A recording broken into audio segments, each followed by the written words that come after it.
నుంచి ఒక ఉన్నత స్థాయికి మేల్కొల్పడానికి ప్రయత్నం చేస్తున్నటువంటి కవిత గారికి శుభ ఆశీస్సులు. మీరందరూ కూడా అభినందనలు అనవచ్చు, నేను అనకూడదు.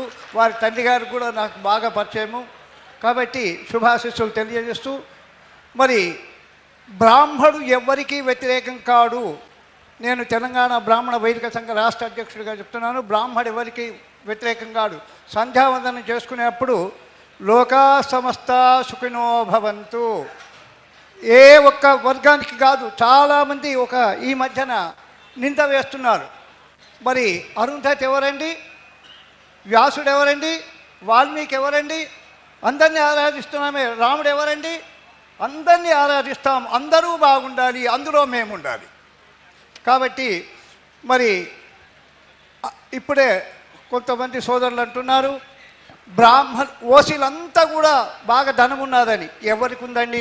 నిజంగా బ్రాహ్మణ జాతి రోడ్ల మీద కూర్చొని అయ్యా అప్ప ఏమిస్తావు అని కరోనా సమయంలో కానీ ఇప్పుడు కానీ మీరు చిక్కటిపల్లి వెళ్ళండి, అక్కడ వెళ్ళండి, రోడ్ల మీద కూర్చొని బాబు ఏమన్నా పని ఉందా అని అడుక్కుంటున్నారు. బ్రాహ్మణ్ణి కాపాడే బాధ్యత మిగతా వర్గాలపైన ఉంది. ఒక్కసారి ఆలోచన చేయండి. ఎవరికీ మేము వ్యతిరేకం కాదు, అందరూ బాగుండాలి. అదేవిధంగా మరి నిజంగా మనస్ఫూర్తిగా నేను కోరేది ఏంటంటే, ఇంత ధైర్యం చేసి ఎన్నో ఒడిదుడుకులను ఎదుర్కొన్నటువంటి కవిత గారు ఇంకా ఎదుర్కొంటున్నారు. ఆ విషయం నాకు బాగా తెలుసు. అయినా వారు మరి అన్నిటికీ కార్పొరేషన్లు ఇచ్చినారండి గవర్నమెంటు. బ్రాహ్మణ జాతికి అనగానే ఒక మాట అన్నారండి. నేను హర్కారి వేణుగోపాల్ గారి దగ్గరికి, వేము నరేందర్ రెడ్డి గారి దగ్గరికి వెళ్తే మీరందరూ కూడా బ్రాహ్మణులు కేసీఆర్ కోట్లు వేసినారు, అందుకే సీఎం గారు మీకు కార్పొరేషన్ ఇవ్వడం లేదని అంటే, అప్పుడు అన్నాం అయ్యా వారు మాకు బ్రాహ్మణ సంక్షేమ పరిషత్ ఏర్పాటు చేసినారు కాబట్టి వేసినాము, మీరు కార్పొరేషన్ ఇవ్వండి. మరి బ్రాహ్మణ కార్పొరేషన్ ఏర్పాటు చేస్తామని కవిత గారు ప్రకటిస్తే తప్పకుండా ఏ ఒక్క బ్రాహ్మడు చెప్తే 100 మంది వింటారండి. అది గొప్ప కాదు.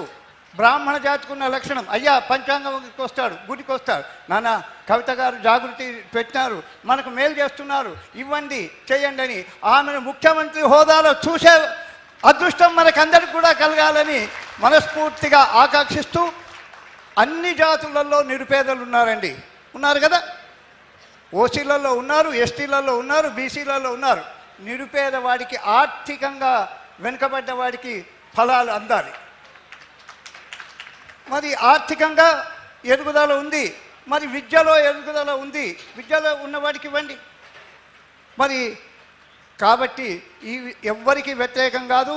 తెలంగాణ వైదిక బ్రాహ్మణ అధ్యక్షుడిగా, మన బ్రాహ్మణ సంఘ రాష్ట్ర అధ్యక్షుడిగా, తెలంగాణ బ్రాహ్మణ ఐక్యవేదిక ఉపాధ్యక్షుడిగా, federation of all Brahmin association co చైర్మన్గా, మరి తెలంగాణ బ్రాహ్మణ పరిషత్ ఉపాధ్యక్షుడిగా, ఇన్ని సంఘాల తరఫు నుంచి మీ అందరినీ కోరుతున్నాను, ఒక్క అర నిమిషం ఆలోచన చేయండి.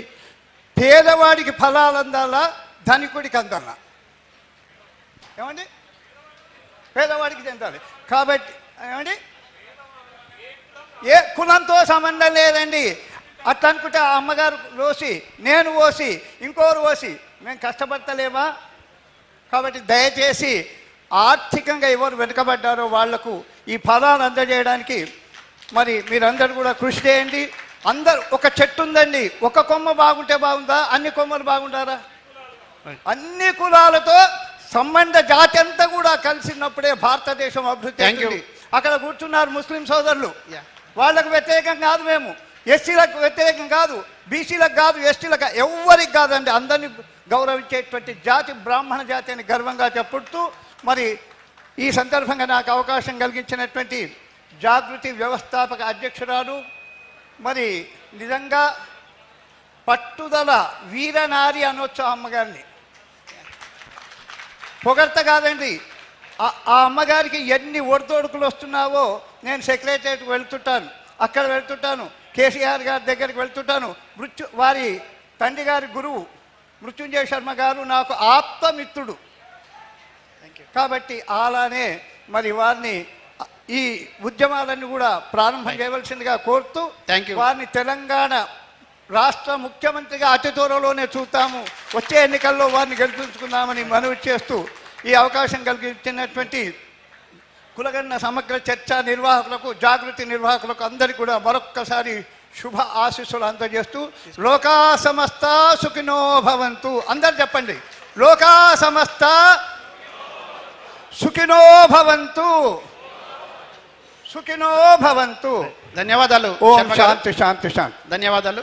దయచేసి వక్తలు జాతీయ జనగణనలో కులగణన సమగ్ర చర్చపైనే చర్చించాలి. కొంచెం మీ విలువైనటువంటి సూచనలు, సలహాలు ఇంపార్టెంట్ ఇక్కడ, కాబట్టి దానికే పరిమితిగా మాట్లాడితే బాగుంటుందని కోరుకుంటూ ఈ ఎంబీసీ బీసీఏ కులాల సమాఖ్య అధ్యక్షులు జోగి నరహరి గారిని మాట్లాడవలసిందిగా కోరుతా ఉన్నా.